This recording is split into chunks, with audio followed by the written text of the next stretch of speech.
Elle est là pour nous aider à y voir plus clair. C'est Yasmine Lamis qui nous rejoint. Elle est juriste avec différents sujets. C'est vrai qu'au niveau de la loi, de la juridiction, c'est pas toujours facile de s'y retrouver. C'est pas toujours facile d'y voir clair. Elle est là pour nous éclairer justement. Yasmine Lamis. Bonjour Yasmine. Bonjour Sarah. Vous êtes magnifique, toute vêtue de rouge.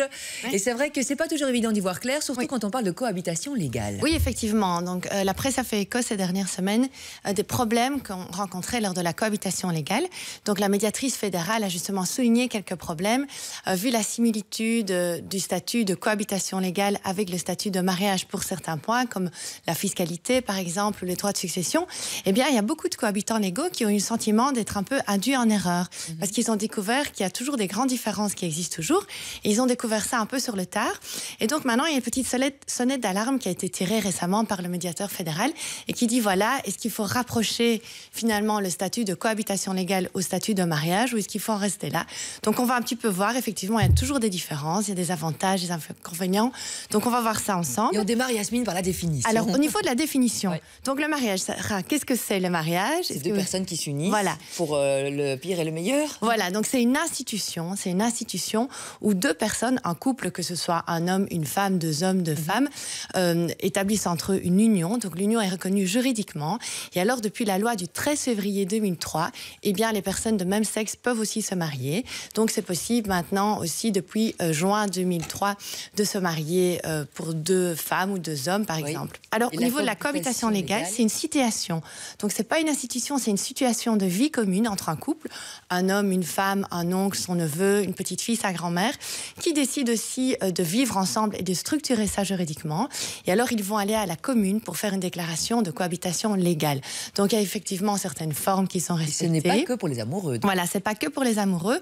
Donc ici, peu importe le lien de parenté, ça peut être une petite fille, sa grand-mère, un oncle et son neveu, ou un couple amoureux, un homme, une femme, deux hommes, deux femmes, etc. Donc c'est un peu plus large. Et la cohabitation légale, eh bien, elle existe, elle est mise en vigueur depuis le 1er janvier 2000.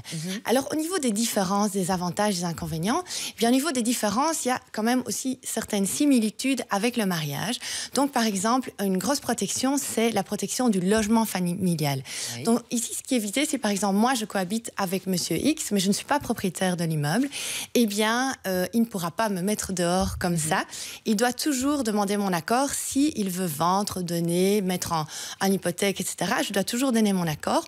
Bon, évidemment, il pourra toujours aller trouver le juge si mon refus n'est pas justifié, mais je serai toujours protégée à ce niveau-là. Donc, il s'agit de l'immeuble, mais aussi des meubles qui garnissent le bien.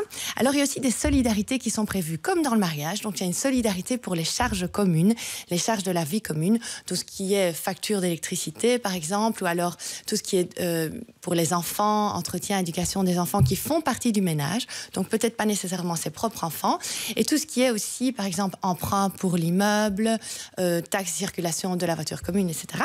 Il y a aussi une solidarité pour les impôts, comme pendant le mariage, Oui. et pour certaines dettes.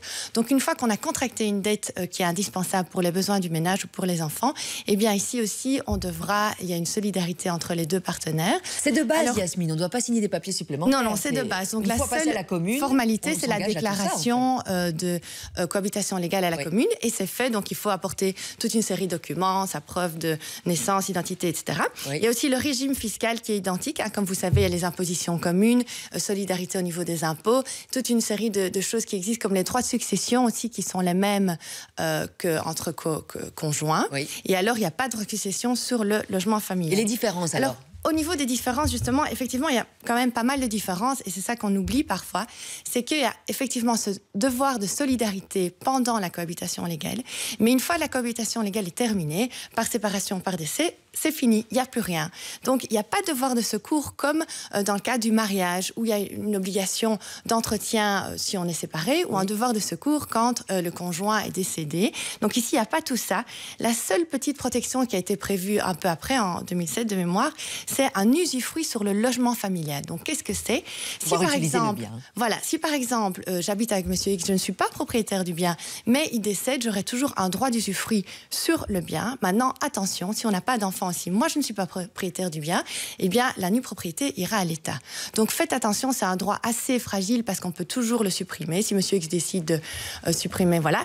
Mais on peut aussi l'étendre. Donc, oh là là, quelle histoire, la cohabitation légale. On continue d'aborder les différences avec le mariage aussi, quelques petits problèmes aussi de compréhension, mais autres aussi, les avantages. On verra ça, Yasmine, dans quelques minutes. D'abord cadeau, ça vous dit, vous aimez Vivacité?